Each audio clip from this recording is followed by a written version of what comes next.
from Tae Kim's Guide to Japanese, which you can find at guidetojapanese.org. Transitive and intransitive verbs. In Japanese, sometimes there are two types of the same verb, often referred to as transitive and intransitive verbs. The difference between the two is that one verb is an action done by an active agent, while the other is something that occurs without a direct agent. In English, this is sometimes expressed with the same verb, such as the ball dropped versus I dropped the ball. But in Japanese, it becomes boru ga ochita versus boru o otoshita. So the ball dropped is ochita, and we've got the ga there, and then I dropped the ball is boru o otoshita.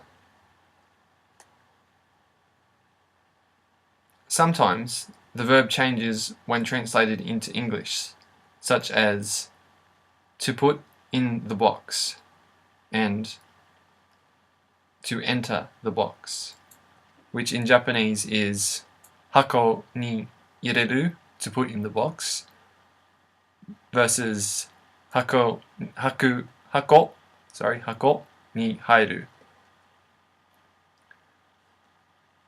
If you think in Japanese, intransitive and transitive verbs have the same meaning, except that one indicates that someone had a direct hand in the action, the direct object, while the other does not.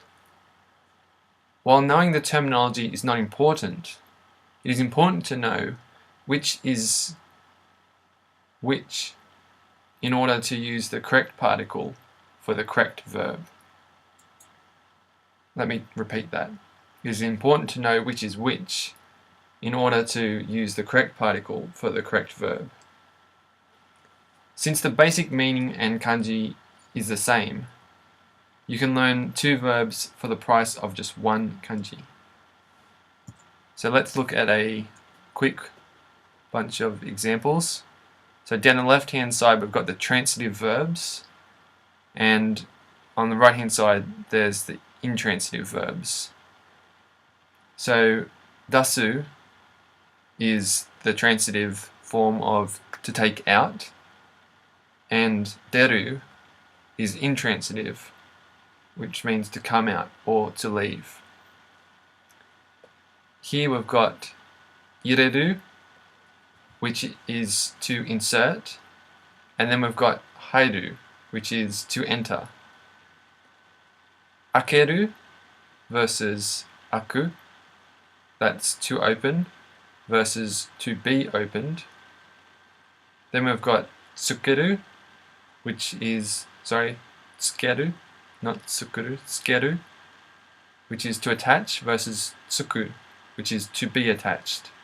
Finally, we've got kesu, which is to erase, versus kiru, which is to disappear. Okay, that's all we'll do for this video. Thanks for tuning in, and see you next time.